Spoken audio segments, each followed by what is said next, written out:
Planetopijin podcast. Dobar vam dan, ja sam Vlasta, a vi slušate novu epizodu Planetopijinog podcasta.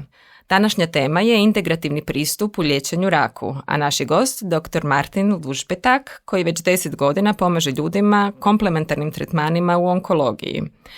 Dr. Lužbetak trenutno boravi u Zagrebu i u sklopu svog gostovanja održao je predavanje na Bioveginom stručnom skupu Integrativna medicina u fokusu, te predavanje u Makronovi za širu javnost o integrativnom pristupu liječenju raka. Kao izdavač koji je posebno posvećen temi holističkog pristupa zdravlju, drago nam je da ga imamo priliku ugostiti u našem podcastu i saznati više o ovoj važnoj temi iz perspektive njegovog bogatog iskustva. Razgovor ćemo voditi na engleskom jeziku. Dr. Lužbetak, welcome to Planetopia podcast and thank you for being here. Good morning. Thank you for having me. It's a pleasure to be here. Could you tell us a little bit about yourself and how has your medical journey started? Yes, so I'm born in Slovakia, studied there medicine, and when I was finished, I moved to Germany and started my career on surgery unit, so wanted to become a surgeon. And parallel to it, I've started to studying my Master of Science in Preventive Medicine. So I tangled medicine from both sides, from prevention, which should be the first, and the surgery, where the surgeon is the last one when you have a disease and he needs to intervene. The disease is in advanced stage and the prevention failed. So this was a little bit of philosophical clash in my mind, and as you see, the prevention began to take overhand. So I moved away from surgery and started my internal medicine training on an oncology unit, and there I felt totally for oncology, and it takes a hold on me till today. What got you interested in medicine in the first place?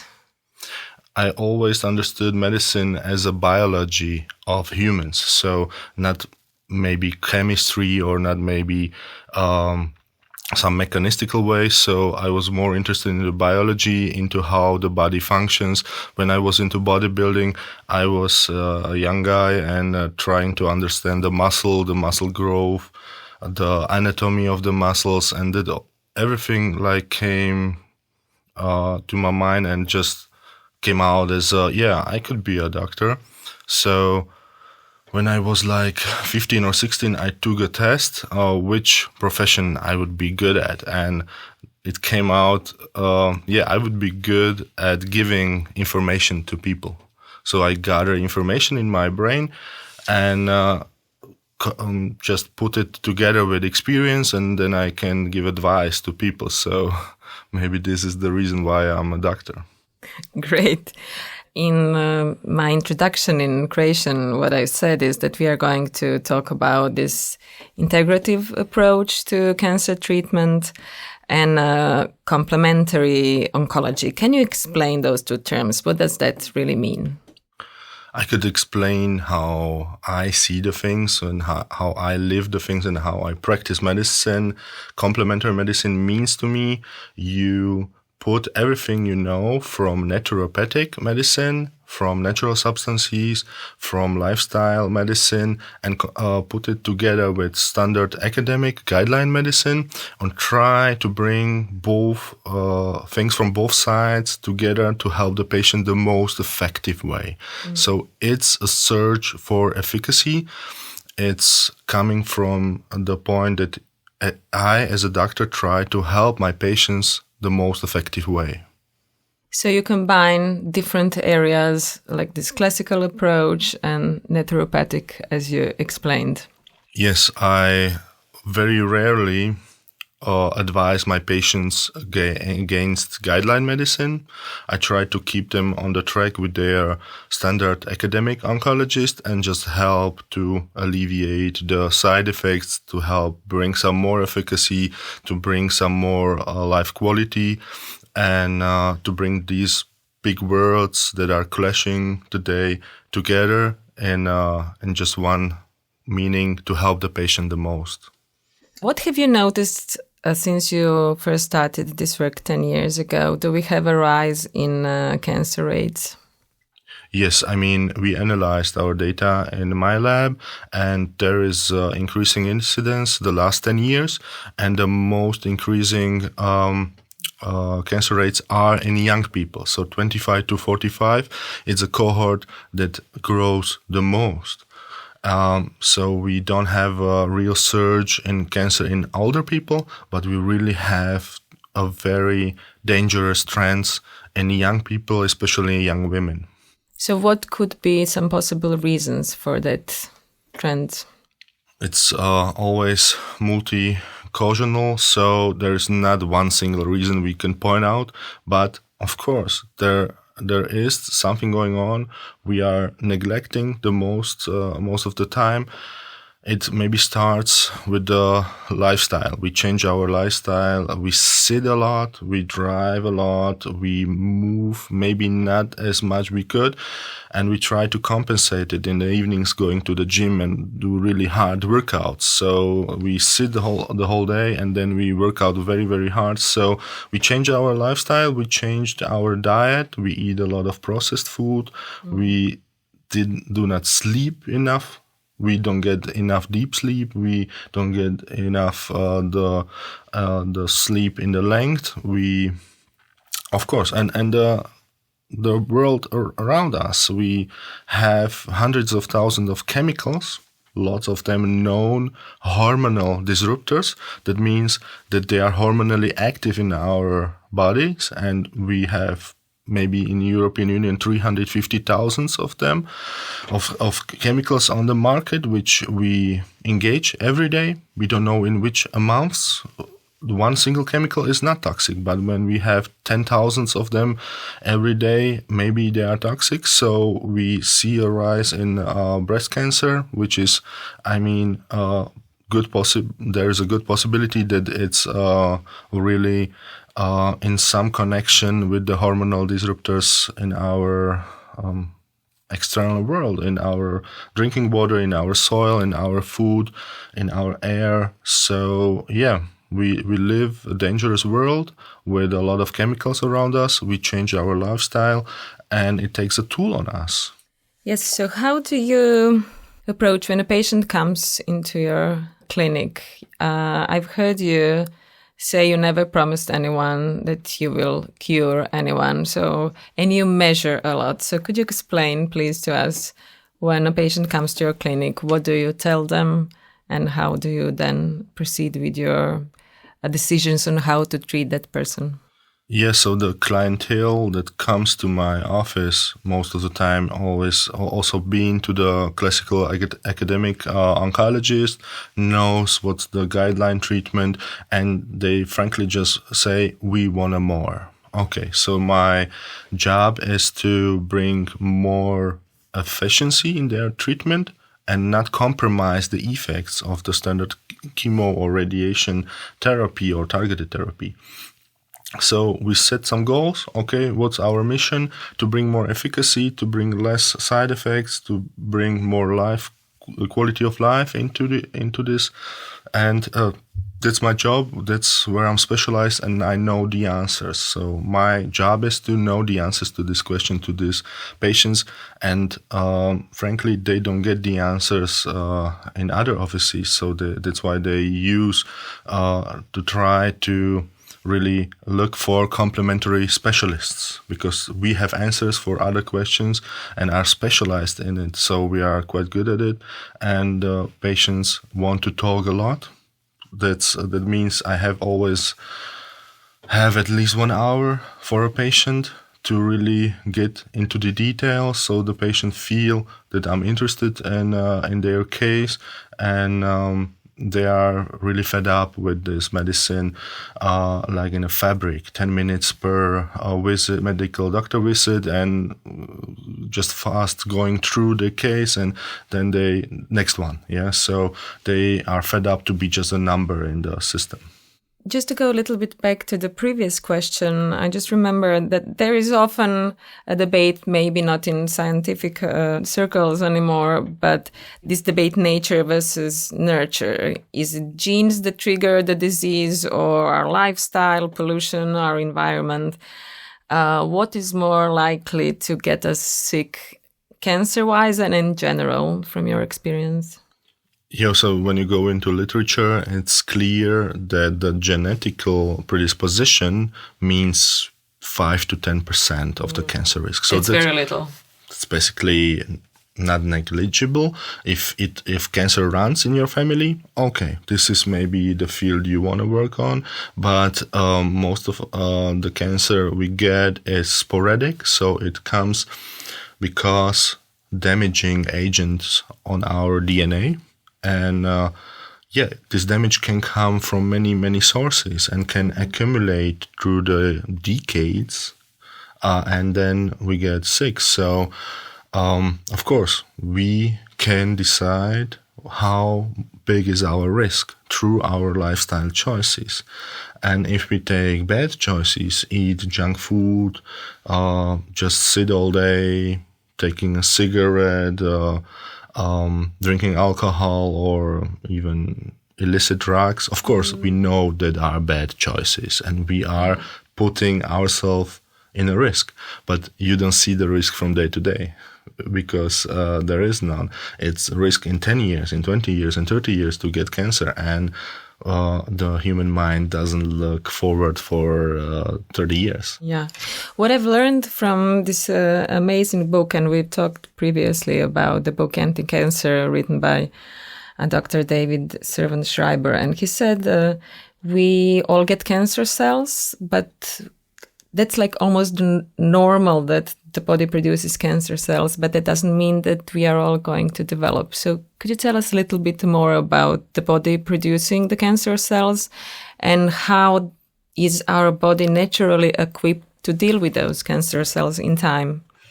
Yes, so of course our cells in our body rejuvenate, they divide every day, so our molecules in our body change approximately every 8 years in complete.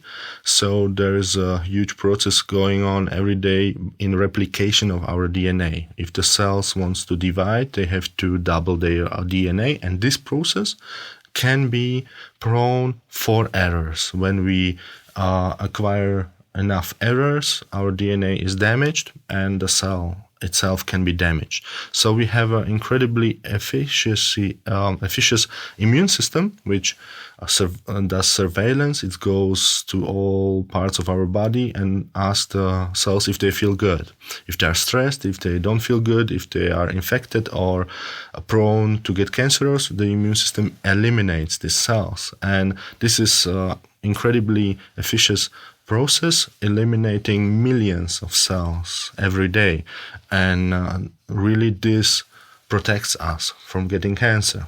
But of course, if you flip the coin enough times, you get the same side 10 times in a row, and then okay, your chances are high enough to get a problem. So it's just a matter of time, matter of efficacy of our immune system, and of course, matter of our lifestyle. Because with these different lifestyles, you get different DNA damage, and maybe we should live a DNA protective lifestyle. What would that look like?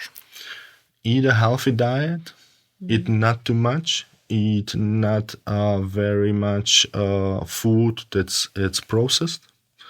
Take enough sleep, take enough physical activity, build it in your life, be active, sleep deep enough, long enough, drink enough water. So kind of everything we knew before. If you take really good care about your health, about your mind, about your body, it pays off. And maybe this is a very simple answer to a very complicated question: how to prevent cancer. And as frankly as as I said it, we could prevent maybe 50% of the cancer we get. And that's an incredibly huge number. And nobody knows if it's really the case, because we live 60 years, 70 years, 80 years. So you can't do that long research, or you can try, but it's always epidemiological. It's always looking into past. So prospective research is quite problematic, but it's getting done. But we know so much about cancer that we really should use this knowledge. And I mean, this is also my mission as a physician, to bring the knowledge we have to our patients, to our clients, to be more effective in prevention. Because if we can help 50% of our current patients with the medicines we have, we could prevent another 50% of patients not getting cancer. We can slash the mortality, the rate that people die from cancer, to another half. So not from 50% to 25%. That's an incredible number. I mean, you would need so many medicines, so many side effects, so much suffering to achieve it with therapy alone. So prevention is the key. And it will be the key more and more, because people getting older and older. So we need to do more and more prevention, and to keep them healthy alive, because to have millions of sick old people costs so much money and so much suffering on their family, on their kids, on their grandchildren, and so on. So the prevention should be really done. Not even talk about it, but really done. It should be the strategy of all states to protect human health. So we talked about prevention, but when a person gets diagnosed with cancer and wants to broaden his or her approach to classical treatments, you use a lot of supplementation in your work. Could you tell us a little bit about the supplements you recommend? In what circumstances? How do you approach this topic? So my obsession is to make the best decisions for my patients I can do. So the first step is to speak with them, how they're doing.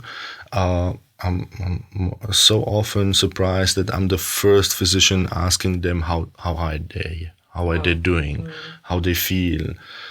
So afterwards, I like take blood or just do another diagnostic. So I measure everything. If I supplement vitamin D, I measure the levels of vitamin D in the blood, so I can estimate how much vitamin D my patient needs, how much selenium they need, how much damage to their intestinal microbiome, so I know which probiotics I should give. So the supplements are very important. But I'm always very open to my patients. If they don't change their lifestyle, the supplements won't bring so much. So the supplements, for example, there is a good study that if you take vitamin D, omega-3 fatty acids, and you work out, you have much better results. So taking the supplements on their own maybe is not the game changer, but implement the supplementation in a good lifestyle, in a healthy lifestyle, which in my opinion, the lifestyle is an intervention. If I say to my patients, you should work out, I should know the dosage, how they should work out. If I prescribe selenium, I should know the dosage. If I prescribe sleep, I should know how long they should sleep. And the food can be your medicine. And these are the questions which should be not answered to our patients. They should always get the answer, even if they don't like it. If they hear you have to do something for yourself, and they say no, I just want to take a medicine. Okay, maybe this is not the approach that makes you healthy in the long term. And it's not that easy. If someone should ask you, is it okay that I take this and this amount of vitamin D and vitamin C? So how do you approach the dosages given the age, the type of cancer? What I learned from listening to you, you always say first, no, I don't know, I will have to measure. Yes. You are so good listener. Yes, I question everything. I question my decisions. I question the studies I read. I question the measurements I do. So I really try to, in the first step, try to find out what I'm missing, what doesn't fit in. And if every parts of my decision making fit together, okay, I stand behind my decision. If the patient comes to me and says he takes 10,000 international units of vitamin D a day and he's feeling good, I said, yes, but how are your arteries feeling? How is your immune system feeling? How is your blood level feeling? So we can measure this stuff. We can measure the function of the immune system, the vitamin D in your blood, and we see what's going on inside. That you feel well, okay, I love that. That's my mission. That's my goal, to let my patients feel good and really have the energy and the passion for life to continue even if they are very sick. But if they overdo something or underdo, I'm very open about it, and I speak my mind very openly, as you see in my lectures. And I just tell him, I don't think it's right. I don't think it's good. This is the reason I think it because. And if we measure it and it's over the level, he's overdosing and he's harming himself. And that's the part of my mission, to not be dogmatic. Vitamin D is not good for every patient. Selenium is maybe not good for every patient. Probiotics are maybe not good for everybody. Hard exercise is maybe not good for everybody. Too much sleep can exhaust you.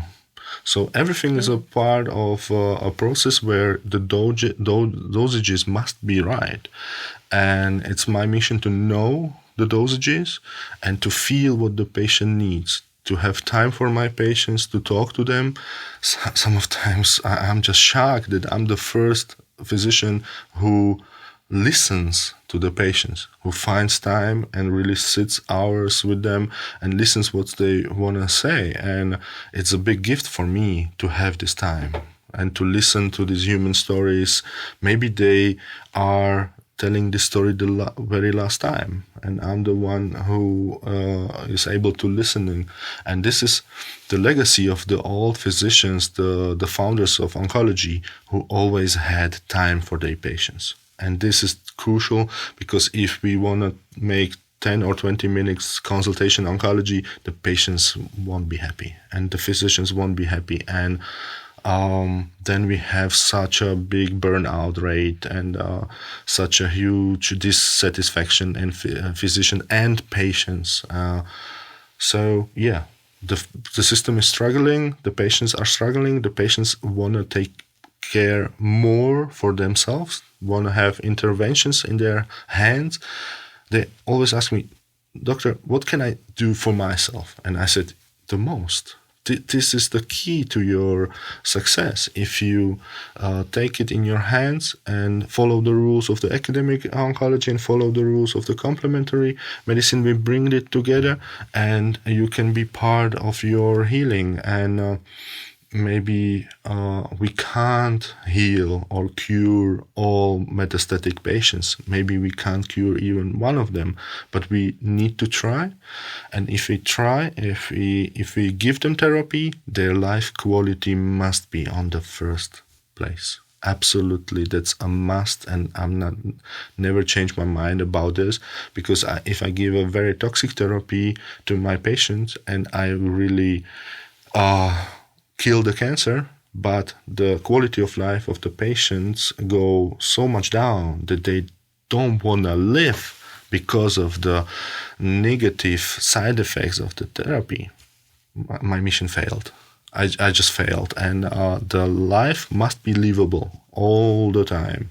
And if the time is shorter, maybe let it be shorter, but the quality of the life must be at a certain level and not very much on the ground.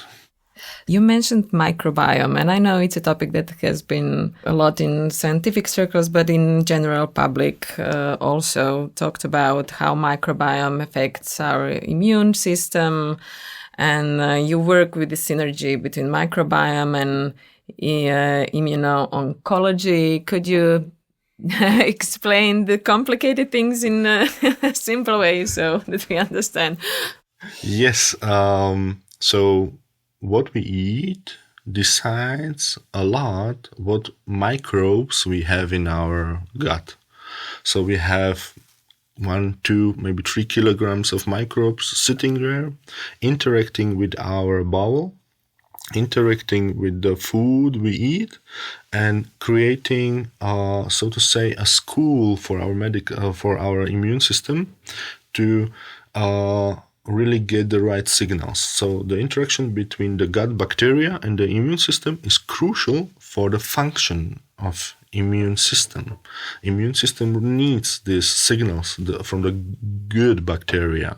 And good bacteria, I mean a huge variety of the microbes and the good composition. So, and we can decide this by a big portion of what we eat, how we are physically active, how we get stressed out. So this everything hits the bowel, hits the bacteria on a good way or a bad way. And we can take care about our gut microbiome, or we can destroy it.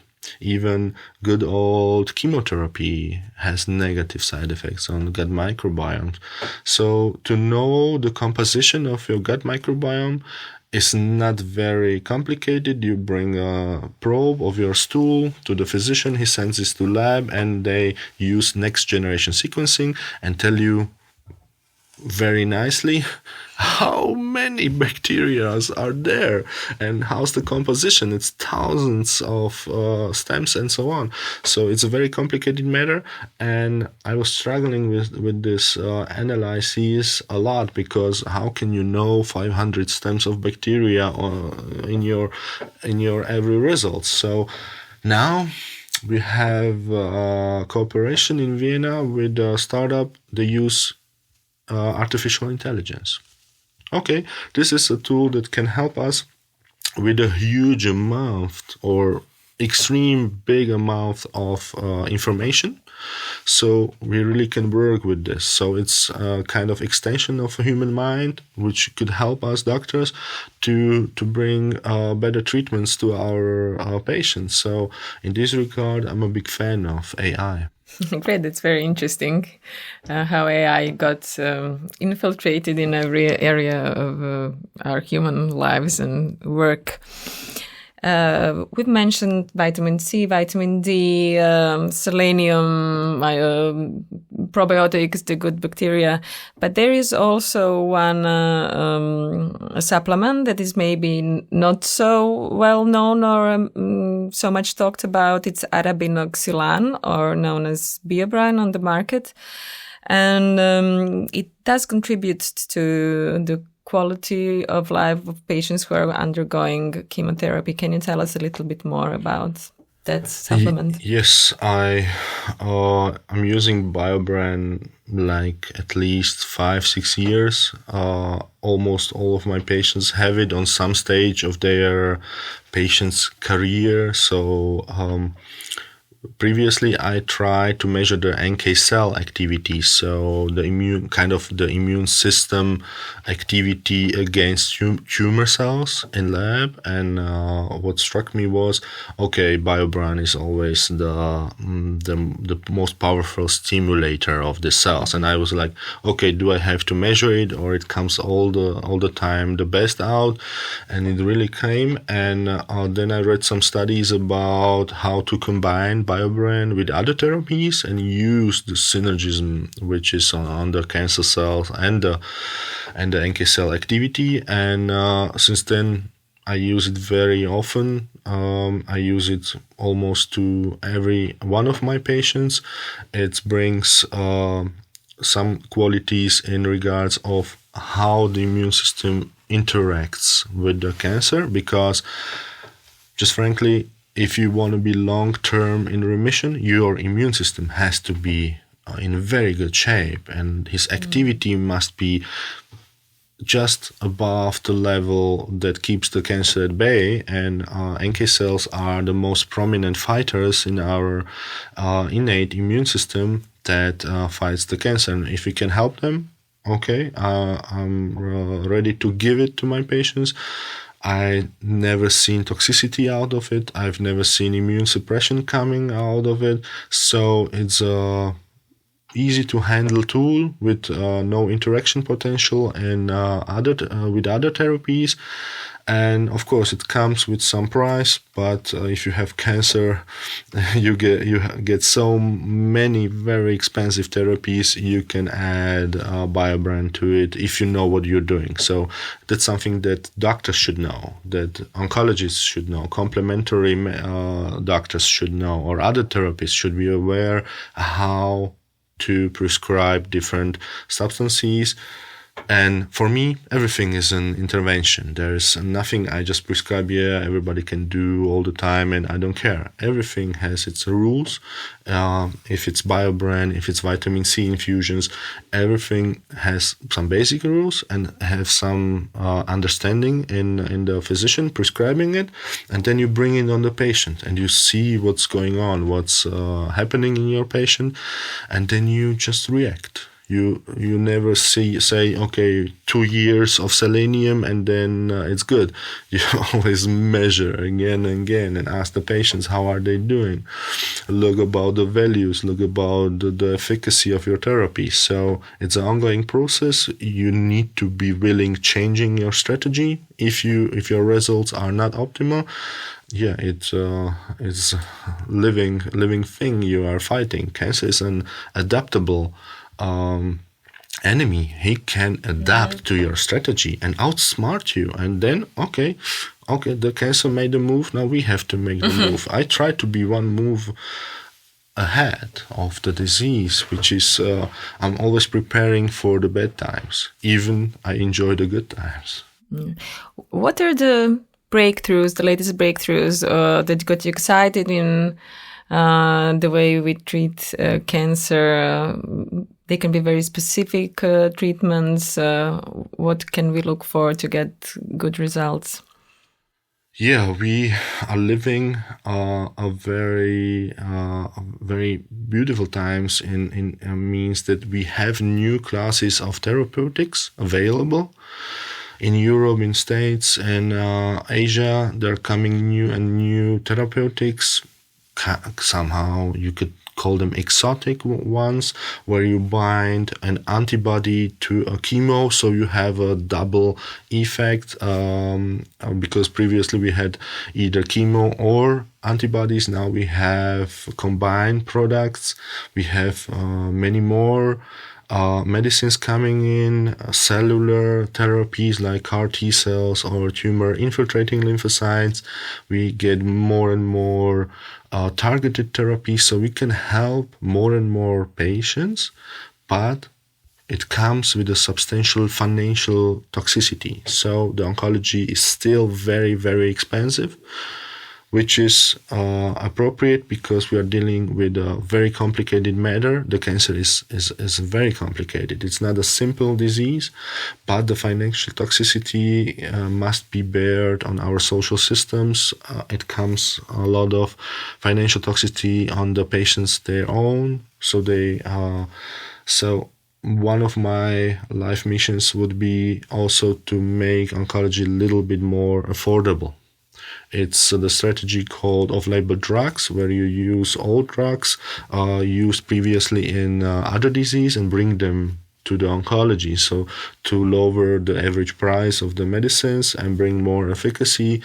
Of course, on the long run, we need to take such steps, because if every medicine coming to the market is more and more expensive, we need to print out money somewhere to bring these medicines to all our patients, because the number of patients is rising.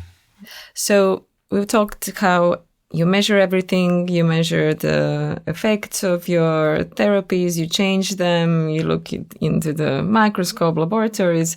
But from your experience, you talk a lot to people, you see different personalities of people who come to your office.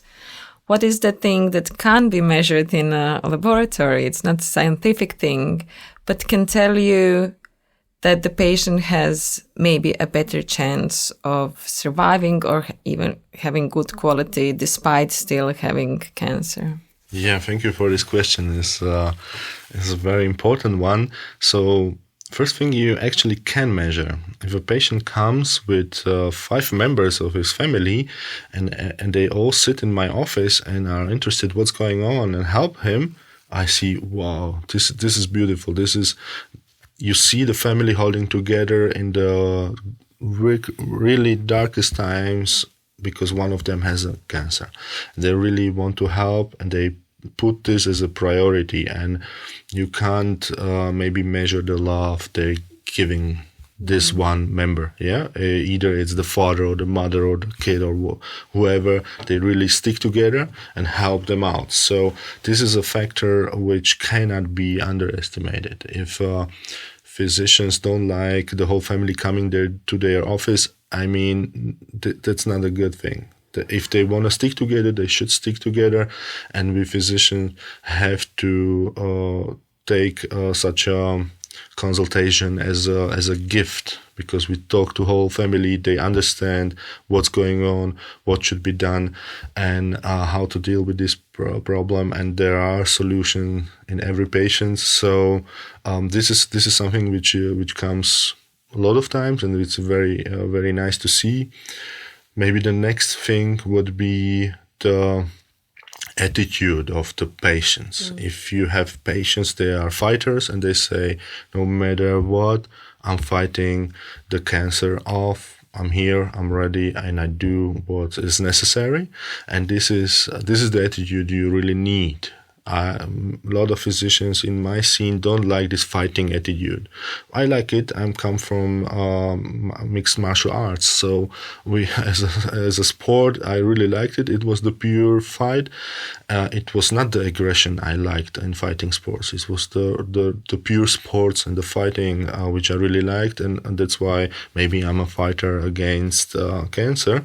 But this kind of patients with this attitude, yes, I'm going through, no matter what, it's going to be hell, I'm going through it, they have a good chance. Much better than if you say, yeah, it's pointless, this cancer will win, and no matter what I do, and every physician told me I should take holidays and not to care about anything because my cancer cannot be treated. So they kind of hang over and just let them go, and this is never a good attitude. Of course, for individual patient, if he is okay with these tactics, we can try help him, but our chances are very low. So the patient really needs to be on the top of his mental game against this enemy. So follow the rules, make the right choices, make the right steps. And if we are not lucky, which happens all the time, okay, we always have another option. I always have a plan. If my plan A gonna not work out, I have a plan B or C and D, and this is my job, to have so many plans. And the job of the patients is to be patients and to be fighters. And your job together is a mutual trust, a lot of open communication, a lot of honesty. So you are a team working together. That's what I heard you say so many times during this conversation. Yes, I'm absolutely honest about the situation. If the situation is bad, I tell it. If the patient says it's bad and he doesn't want to fight, he wants to take some pain medications and go for a non-toxic treatment and just not having this fighter attitude, it's okay for me. But I always help the patients where they are. So I'm not pushing them anywhere. But when the cancer is advanced, the situation is bad, it's maybe even harder to be a fighter.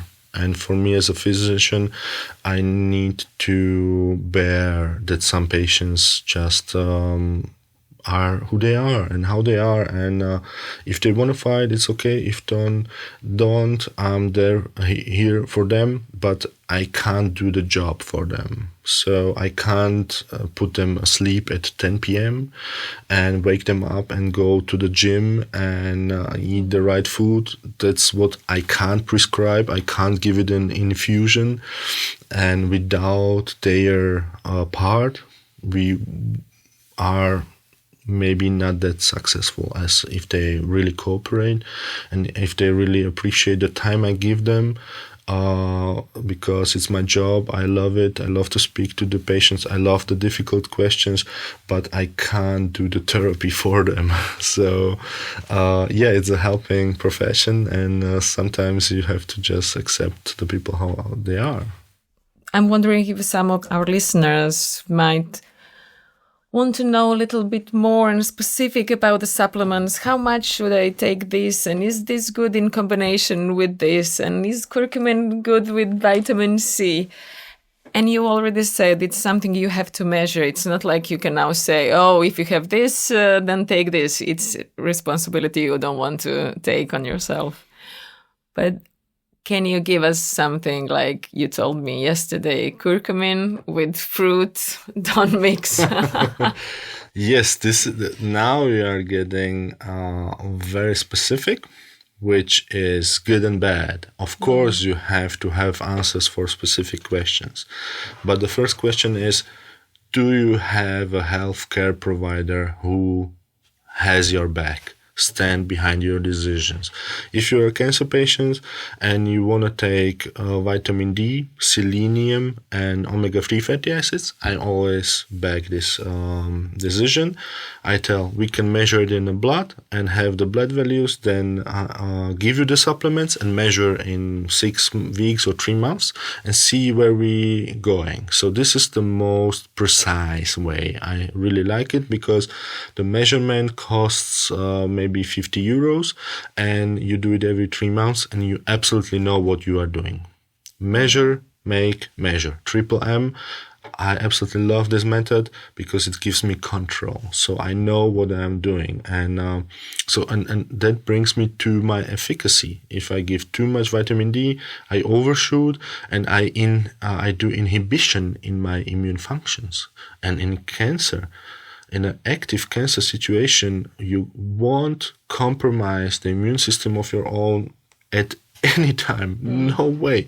And if you just want me to give you basic rules, it could be like following. If you are a healthy adult, older than 50 years, you should take 2,000 international units of vitamin a day. Because if everybody would do that, in 10 years, we would have at least 10% less cancer cases. That's vitamin D. Vitamin D. Okay. And that's the prevention. There I can give you a rule because we have big studies about it. So in prevention, you can take 2,000 units. So that would be something which I would say is also good for every cancer patient. If he doesn't get enough sunlight, doesn't get enough walking outdoors and just producing the vitamin D on its own, which is in 99% cases the point, you just don't do enough vitamin D when you have cancer, because cancer patients act differently. You don't live your life as before, and I'm sick of measurement vitamin D in my cancer patient because it's always low. Always. I'm sorry, I just say it as it is. I've measured it so many times and it was always too low. And I gave them 1,000 or 2,000 or maybe 3,000 units a day, and it was in good range. So it's therapy for 50 euros a year or 60, and you can bring their levels to the optimal range, and it costs basically nothing. So if you want to measure, please do it. It's available in every GP office. You can take blood with your regular checkup and measure vitamin D. Maybe in Croatia, when you like to go to the beach and when you like go outside, your vitamin D will be good in summer. not in winter. So just don't say, I have enough vitamin D storage in my liver and I will be good the whole summer. The latest in February you won't. And your cancer patients are in this winter whole year all long, because if you get toxic chemotherapy, you don't go to the sun. You don't want to damage your skin more. So to supplement vitamin D, the rule is very simple. Measure it, take it, measure it again, and then measure it maybe once a year or twice a year. So it's an easy strategy. To measure selenium is a little bit more difficult. We have enough labs in Austria or Germany who measure it, and we are getting better in the measurement. But most of our patients get like 300 to 400 micrograms a day. And I measure the levels afterwards. We never overdo it. We never overdose with these dosages. If you go for chemotherapy or radiation, you can ramp up the dosages on these days until to 500 micrograms, and to really nourish your body and help your immune system to fight the cancer. With vitamin C, I'm not a very big fan of supplementing vitamin C. If you eat a good healthy diet with a lot of vegetables, it's unlikely that you're gonna miss vitamin C. If you really want to take it, maybe take 500 to 1000 milligrams with the main meal of the day, so you're super sure. But in oncology, I'm not applying this rule because I don't want low levels of vitamin C be stimulating the tumor growth. So, as you see, I never take a risk. In prevention, it's a different story. You can do a lot and don't get punished for it. In oncology, the way we are going with the patients is very, very narrow. So you don't want to step your foot left or right. You want to stay on the path. And there are a lot of supplements the patients could take, a lot of supplements they should take, but it's the work of our medical professions, oncologists, GPs, complementary doctors, to know what we are doing, and in any case not put the cancer patient in a danger. I absolutely hate danger for my patients, because the cancer is such a dangerous situation, and you don't want to compromise the effects of the standard therapies or even immune therapies or whatever. So to taking the right risk is maybe the clue. I want to ask you what is difficult about your job, because I think that we can all imagine, but what is good in your work? What drives you? What makes you feel like I'm not giving up? This is worth all the stress, all the effort, all the hard work. I mean, it's the connection with the patients. The stakes are high. My patient could die of the disease they have, and they probably will, but they don't wanna die too soon, and they are so much into it and listen to every word I say, and really, I call it grilling me with their questions, and they're coming with so many questions, and we really need to make sense out of it. And it's a very complicated matter.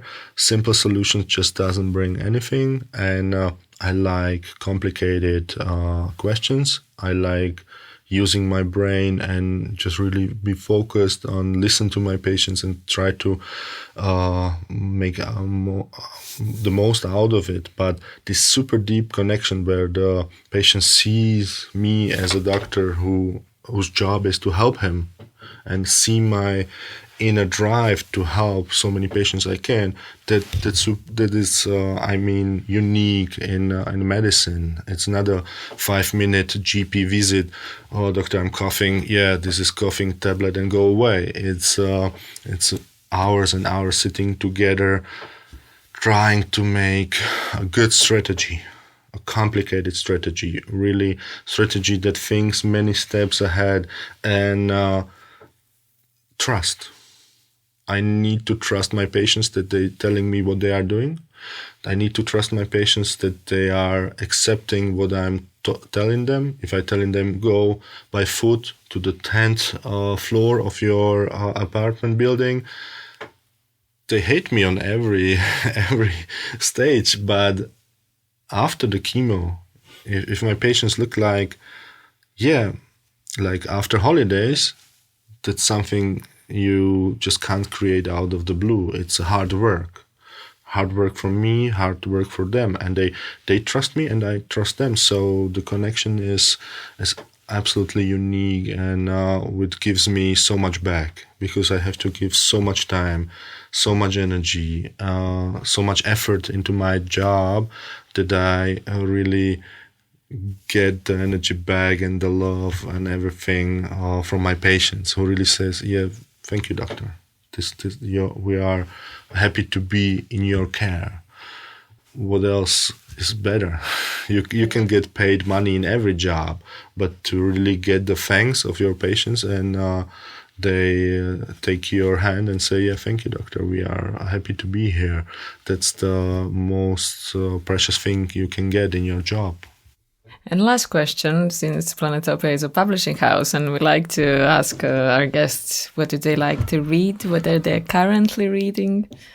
So, what are you currently reading? Yeah, it's funny. I'm reading all stories from surgeons from 19th century, from Jürgen Thorwald.